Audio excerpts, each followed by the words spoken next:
Bulletin के आगाज में अहम खबर से मुतालिक आपको अपडेट करें। सेशन कोर्ट इस्लामाबाद में इमरान खान के वारंट मनसूखी की दरखास्त पर फैसला महफूज हो चुका है। आईजी इस्लामाबाद अकबर नासिर खान और वकील इलेक्शन कमीशन अदालत में पेश हुए। वकील इलेक्शन कमीशन की इमरान खान की दरखास्त खारिज करने की इस्तदा। इलेक्शन कमीशन के वकील ने दलाइल देते हुए कहा कि मुल्जिम की पेशी के बगैर कानून में वारंट मनसूख करने की कोई गुंजाइश नहीं। मैं सियासी बात नहीं करता, एक MPA भी 2000 बंदा सड़कों पर निकाल सकता है। ये भी कहना था कि मुल्जिम की जानिब से पहले भी पेशी की अंडरटेकिंग दी जा चुकी है। कई बार तो मैंने भी कहा कि इनको रियायत दे दें। वकील इलेक्शन कमीशन ने मजीद कहा कि इमरान खान के 18 मार्च को पेश होने पर एतराज नहीं, लेकिन ये गैर मामूली रिलीफ है। इसी बारे में मजीद तफसीलात जान लेंगे। हमारे साथ मौजूद है नुमाइंदा दुनिया न्यूज़ हसीब मलिक।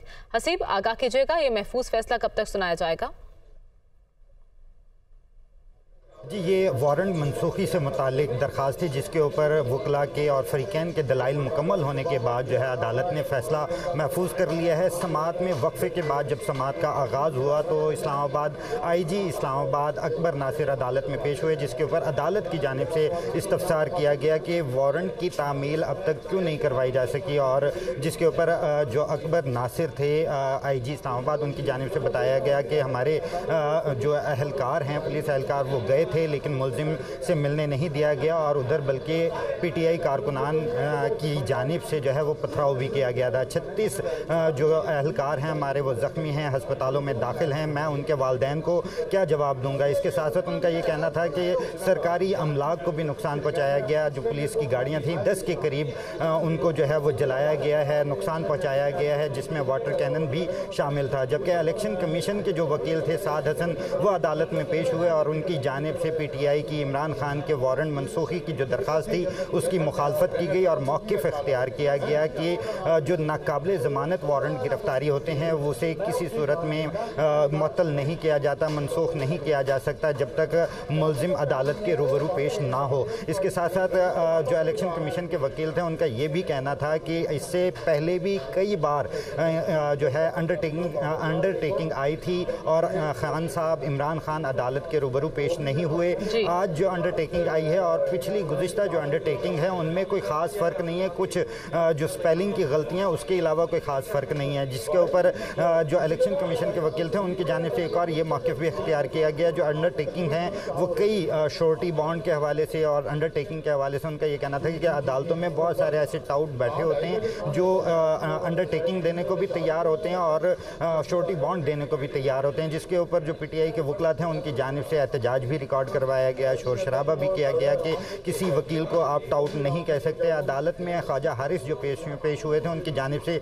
यही मौक़िफ़ इख्तियार किया गया कि जो वारंट हैं उनकी मनसूखी की हमारी इस्तदा नहीं है। हम चाहते हैं कि वारंट को मुअत्तल कर दिया जाए ताकि इमरान खान अदालत में पेश हो सकें, क्योंकि उनकी जानिब से पर्सनल बिहाफ के ऊपर ये अंडरटेकिंग दी जा रही है और इससे कभी इमरान खान की जानिब से उनके बिहाफ पर कभी भी उनकी जानिब से अंडरटेकिंग नहीं दी गई। तो अदालत में ये तफसीली दलाइल दिए गए थे, जिसके बाद अदालत की जानिब से फ़ैसला महफूज कर लिया गया है और फ़ैसला महफूज होने के बाद अदालत की जानिब से ये भी रिमार्क्स दिए गए कि अब फ़ैसला तफसीली मैं जारी करूँगा, तो ज़्यादा रश करने की ज़रूरत नहीं है। दोनों पार्टीज़ की तरफ से कुछ बंदे आ जाएँ जो आके ऑर्डर जो है वो वसूल कर लें। अब समाअत पे मुलतवी करते हैं, फ़ैसला महफूज कर लिया गया है और कुछ देर तक इसके ऊपर फ़ैसला सुना दिया जाएगा। महफूज कर लिया गया है और उम्मीद ये की जा रही है कि तफसीली फैसला जारी किया जाएगा। हसीब, ये बताएगा वकील इलेक्शन कमीशन की जानिब से क्या दलाइल दिए गए?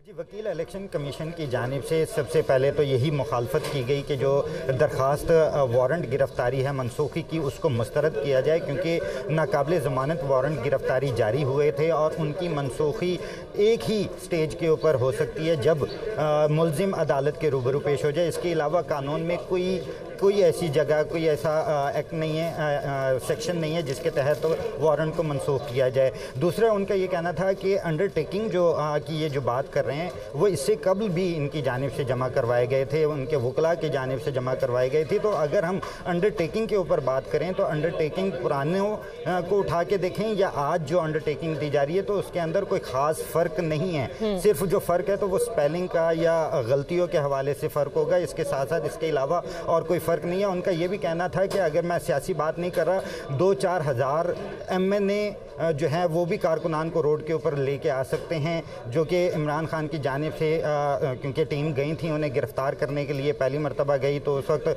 ये कहा गया कि जो मुलजिम है वो अवेलेबल नहीं है। दूसरी जानिब जब DIG गए तो उनके ऊपर पथराव भी हमारे साथ ही मौजूद रहेगा। ब्यूरो चीफ इस्लामाबाद अदील बड़ाइश ने भी हमें जान कर लिया। अदील, इस केस का फैसला महफूज हो चुका है, इस केस के फैसले के बाद सिचुएशन जो है वो बदलेगी यकीनन, या तो वारंट मुअत्तल होंगे या फिर वारंट मुअत्तल नहीं होंगे। तो क्या लगता है जो समाअत हुई है और जो रिमार्क्स दिए गए वकील इलेक्शन कमीशन की जानिब से जो दलाइल दिए गए हैं, इसके अलावा IG इस्लामाबाद ने जिस तरह से बात की, मामला किस तरफ जाता हुआ दिखाई दे रहा है?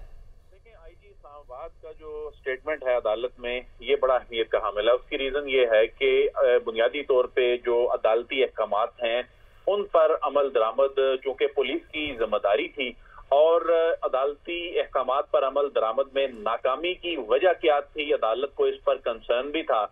इसके जो पॉलिटिकल साइड और जो इमरान खान साहब के जो वकील हैं उनके आर्गूमेंट्स अपनी जगह, अगरचे वो भी उनके पास कोई ऐसा आर्गूमेंट नहीं था, वो बल्कि ये कह रहे थे कि इमरान खान पेश हो जाएंगे, जो कुछ हुआ उसको वो डिफेंड नहीं कर पा रहे थे। लेकिन जो IG ने मंजरनामा अदालत में पेश किया और जिस तरह से उन्होंने सूरत हाल बताई, ये बड़ा अलार्मिंग था कि इससे पहले सिर्फ ऐसी जगह पर ही पुलिस को ऐसी सूरत हाल का सामना करना पड़ता था जहां पर दहशतगर्दी होती थी, और इसमें तो फिर अदालती नजीर अब वो बनने जा रही है। चूंकि अदालतें आमतौर पर इस तरह के केसेस में कोई ऐसी नजीर कायम नहीं करती, उसकी रीजन ये होती है, जिस तरह के IG ने भी ये कहा कि आइन के तहत ये तमाम शहरी कानून की नजर में बराबर हैं, तमाम अफराद के लिए कानून एक जैसा है। तो ऐसे में अदालत जाहिर है उसने कोई ऐसी नजीर कायम नहीं करनी, और इसमें जब कल इस्लामाबाद हाई कोर्ट में मामला गया तो इस्लामाबाद हाई कोर्ट ने भी इमरान खान साहब को रिलीफ देने की बजाय ये मामला ट्रायल कोर्ट में भिजवा दिया था।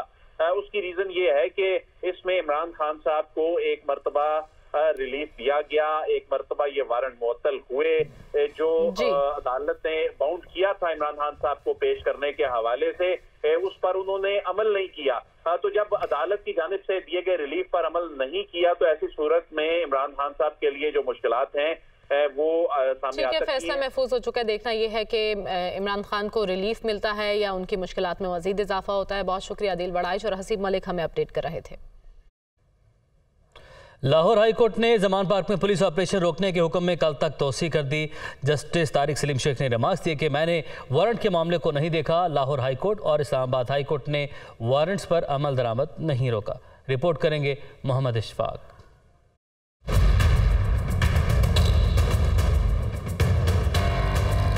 लाहौर हाई कोर्ट के जस्टिस तारिक सलीम शेख ने जवान पार्क में पुलिस ऑपरेशन रोकने के लिए फवाद चौधरी की दरख्वास्त पर समाअत की। IG Punjab doctor Usman Anwar, advocate general Punjab शान गुल, सलमान फैसल एडवोकेट, फवाद चौधरी और अजहर सदीक पेश हुए। सलमान फैसल एडवोकेट ने कहा कि वारंट की तामील करवाने के और भी बहुत से कानूनी तरीके हैं, अदालत जवान पार्क में ऑपरेशन गैर कानूनी करार दे। एडवोकेट जनरल पंजाब शान गुल ने अदालत को बताया कि इस्लामाबाद हाई कोर्ट ने फैसला जारी कर दिया है। अदालत ने फवाद चौधरी के वकील अजहर सदीक को कहा कि सेक्शन 76 पढ़ें, ये तो कोई मामला है ही नहीं, कोई कानून नहीं पढ़ता, बस बातें करते हैं। जस्टिस तारिक सलीम शेख ने कहा कि हर चीज का हल आइन और कानून में मौजूद है। फरीकैन ने पूरे सिस्टम को जाम किया हुआ है, कभी आप इस अदालत में आते हैं, कभी इस्लामाबाद हाई कोर्ट जाते हैं, सारी कौम मुसीबत में डाली हुई है। अदालत ने फवाद चौधरी से इस्तफसार किया कि सिक्योरिटी का क्या मामला है। फवाद चौधरी ने कहा कि सिक्योरिटी का मसला बड़ा संजीदा है। F8 अदालत में इमरान खान पर कातिलाना हमले की 100% कन्फर्म मालूमात थी। जस्टिस तारिक सलीम शेख ने रिमार्क्स दिए कि हमारे सिस्टम में सिक्योरिटी लेने का कानून मौजूद है। दौरान समाअत IG ने कहा कि किसी का नुकसान नहीं चाहते, शहर का कोई इलाका नो गो एरिया नहीं होना चाहिए। अदालत ने रिमार्क्स दिए कि ये मामला इंक्वायरी तलब है कि दोनों तरफ से बदनीयती शामिल थी या नहीं, खुदा का वास्ता है सिस्टम को चलने दें। अदालत ने जमान पार्क में ऑपरेशन रोकने के हुक्म में जुमा तक तोसी करते हुए समाअत मुलतवी कर दी।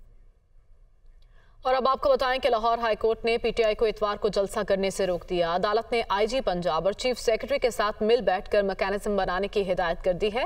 लाहौर हाई कोर्ट में हमाद अजहर की दफ़ा 144 के निफाज के खिलाफ दरखास्त पर समाअत हुई। इस दौरान तहरीक इंसाफ को इतवार को जलसा करने से रोक दिया। अदालत ने कहा कि मिलकर मामले को हल करें और सिस्टम को चलने दें। अगर जलसा करना है तो 15 दिन पहले प्लान करें। जस्टिस तारिक सलीम शेख ने इतवार के रोज़ तहरीक इंसाफ को रैली भी ना निकालने का हुक्म दे दिया। उधर लाहौर जमान पार्क में पीटीआई कारकुन दोबारा से कैंप आबाद करने लगे। पीटीआई कारकुन जमान पार्क के बाहर दोबारा कैंपों को ठीक करके इकट्ठे होने लगे हैं। पुलिस की पेशकदमी के दौरान कैंप उखड़ चुके थे और बड़ी तादाद में जल भी गए थे। मज़ीद तफसीलात जान लेते हैं। नुमाइंदा खुसूसी लियाकत अंसारी हमारे साथ मौजूद है। लियाकत, बताएगा इस वक्त क्या सूरत हाल है, कारकुन दोबारा से इकट्ठे हो रहे हैं? आज बिल्कुल तहरीक इंसाफ के चेयरमैन इमरान खान के कॉल पर जो है वो पीटीआई के कारकुन दोबारा से जमान पार्क में इकट्ठे हो रहे हैं और 2 रोज़ जो ऑपरेशन हुआ था उसके नतीजे में यहाँ जमान पार्क के बाहर लगे ज़्यादातर कैंप या तो जल गए थे या उखड़ गए थे या फट गए थे। तो उसके बाद जो है अब ये सूरत हाल है कि आज से पीटीआई के कारकुन दोबारा से इन कैंपों को खड़ा कर रहे हैं। इनके अंदर कुर्सियाँ लगाई जा रही हैं और जो है इन कैंपों को जो है वो दोबारा से आबाद कर दिया गया है। यहाँ पर सफाई वगैरह भी की जा रही है। दूसरी जानब इमरान खान ने पार्टी की सीनियर लीडरशिप का अहम तरीन इजलास बुला लिया है जो इस वक्त जारी है, जिसमें इंतखाबी टिकटों के लिए वो रहनुमा जिन्होंने टिकटों के लिए अप्लाई किया है उनके इंटरव्यूज़ किए जा रहे हैं। और फिर 4 बजे जो है वो आइंदा के कानूनी और सियासी लाहे अमल के बारे में इमरान खान का एक अलग से इजलास पार्टी की सीनियर लीडरशिप के साथ होगा। असद उमर, फवाद चौधरी, एजाज चौधरी, डॉक्टर यास्मीन राशिद, उमर अयूब, आजम स्वाति और दीगर रहनुमा यहाँ पर इस इजलास में शरीक है। तो जमान पार्क में इस वक्त ट्रैफिक भी रवां दवा है क्योंकि आज के दिन भी जो है ऑपरेशन जो है पुलिस का हाई कोर्ट के फैसले की रोशनी में मुअत्तल है और इस वक्त यहाँ से जो 2-3 दिन में जो यहाँ पर। शुक्रिया लियाकत अंसारी, हमें अपडेट कर रहे थे। Welcome back. हम खबर देंगे आपको, जज ज़ेबा चौधरी धमकी केस में इमरान खान के वारंट गिरफ्तारी मौतली में तौसी हो चुकी है। एडिशनल सेशन जज फैजान हैदर गिलानी का 20 मार्च तक इमरान खान को पेश होने का हुक्म। या हम खबर आप तक पहुंचा रहे हैं। एक साथ 2 मामला चल रहे थे, दोनों में इमरान खान के वारंट गिरफ्तारी जारी हुए थे, लेकिन अब खबर यह आ रही है कि एक केस में इमरान खान के वारंट गिरफ्तारी मौतली में तौसी हो चुकी है, जबकि तोशाखाना केस का फैसला महफूज हो चुका है और वो फैसला अभी सुनाया जाना है। एडिशनल सेशन जज फैजान हैदर गिलानी का 20 मार्च तक इमरान खान को पेश होने का हुक्म सामने आया है। इसी बारे में मजीद तफसीलात जान लेंगे। हमारे साथ मौजूद हैं नुमाइंदा दुनिया न्यूज़ हसीब मलिक। हसीब, आगाह कीजिएगा। जी बिल्कुल, ये खातून जज को धमकी देने से मुताल्लिक केस है जिसके अंदर सीनियर सिविल जज राना मुजाहिद रहीम की जानिब से साबिक वज़ीर-ए-आज़म इमरान खान के नाकाबिल ज़मानत वारंट गिरफ्तारी जारी किए गए थे। इन वारंट को मनसूखी के लिए, मुअत्तली के लिए उनकी लीगल टीम की जानिब से एडिशनल सेशन जज फैजान हैदर गिलानी की अदालत में दरख्वास्त दायर की गई थी, जिसके ऊपर आज समाअत हुई थी और अदालत इससे कबल 2 दिन के लिए वारंट जो गिरफ्तारी थे उन्हें मुअत्तल कर चुकी थी। आज एक मरतबा फिर समाअत थी और आज साबिक वज़ीर-ए-आज़म इमरान खान की लीगल टीम अदालत के रूबरू पेश हुई थी और उनकी जानिब से गुज़िश्ता समाअत के ऊपर ये अदालत की जानिब से हुक्म दिया गया था कि जो सिक्योरिटी वापस ली गई है उसका कोई रिटन ऑर्डर है तो वो अदालत में जमा करवाया जाए। और आज स्पेशल प्रोसिक्यूटर रिजवान अब्बासी भी अदालत के रूबरू पेश हुए थे। रिजवान अब्बासी की जानिब से वारंट जो गिरफ्तारी थे, नाकाबिल ज़मानत वारंट गिरफ्तारी को की जो दरख्वास्त थी उसको मुस्तरद करने की इस्तदा की गई थी और मौक़िफ़ इख्तियार किया गया था कि नाकाबिल ज़मानत वारंट गिरफ्तारी जो हैं उनको मनसूख नहीं किया जा सकता। कानून के अंदर कहीं पे भी ऐसी कोई सेक्शन, ऐसी कोई शिक मौजूद नहीं है। सिर्फ़ और सिर्फ एक सूरत के अंदर जो है वो मनसूख हो सकते हैं कि मुल्ज़िम अदालत के रूबरू पेश हो, जिसके ऊपर आज जो है इमरान खान के जो वकील थे वो अदालत के रूबरू पेश हुए थे और उनकी जानिब से अंडरटेकिंग के ही हवाले से जो है वो ग्राउंड अपनाया गया था कि इमरान खान की जानिब से अंडरटेकिंग दी जा रही है, वो अदालत के रूबरू पेश होंगे, क्योंकि एक और अदालत के अंदर 18 मार्च को जो एडिशनल सेशन जज जफ़र इकबाल हैं जो कि तोशाखाना केस है उसके अंदर अदालत ने तलब कर रखा है। तो अदालत से इस्तदा है कि जो वारंट हैं उनकी मुअत्तली के अंदर तौसी की जाए, जिसके ऊपर अदालत की जानिब से एक रिलीफ दिया गया है। साबिक वज़ीर-ए-आज़म को 20 मार्च तक तौसी कर दी है उनके नाकाबिल ज़मानत वारंट गिरफ्तारी के अंदर और उनके वो जो वारंट थे उनको मुअत्तल कर दिया है 20 मार्च तक। आपने अपडेट किया। DGIA का दौरा और मिसाइल प्रोग्राम के हवाले से फेक खबरें। वज़ीर-ए-आज़म ऑफिस की वजाहत सामने आ गई। जौहरी और मिसाइल प्रोग्राम के बारे में मुख्तलिफ दावे गर्दिश कर रहे हैं। वज़ीर-ए-आज़म ऑफिस की जानिब से कहा गया DGIA के रवायती दौरे पर मनफी तबसरे किए जा रहे हैं। पाकिस्तान का एटमी और मिसाइल प्रोग्राम एक कौमी असासा है। वज़ीर-ए-आज़म ऑफिस की जानिब से वजाहत की गई है और रियासत अपने एटमी असासों की गैरतमंदी से हिफाजत करती है, ये बताया गया है। जावेद हुसैन हमारे साथ मौजूद हैं। जी बताइएगा।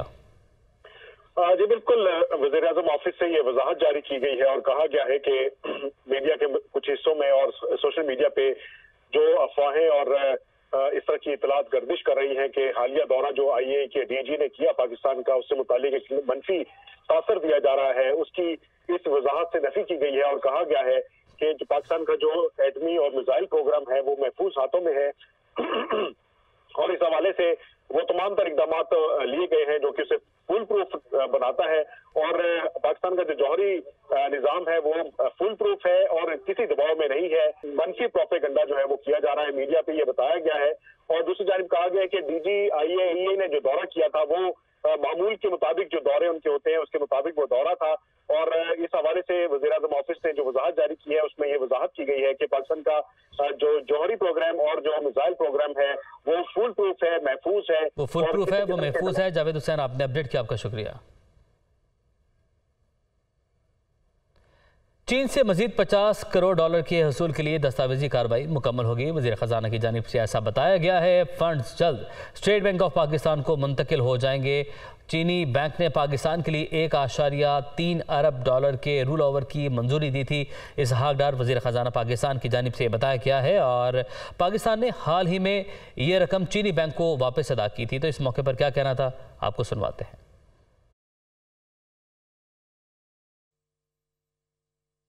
Nobody has any right to tell Pakistan that what range of missiles it can have and what nuclear weapons it has. We have to have our own deterrence. So as for the IMF program delay is concerned, you see this is not a new program which has been, program should have been over by 2022. There's normally the 12 reviews of EFF Extended Finance Facility Program, and the one which has been completed in the history of Pakistan was 2013-16 program, 12 reviews. Each review was made public. It seems as the arrest of 2019 with IMF has been a different and new program. State Bank law amendments, this very much Parliament passed, and after that the monetary policy has become too independent in my opinion.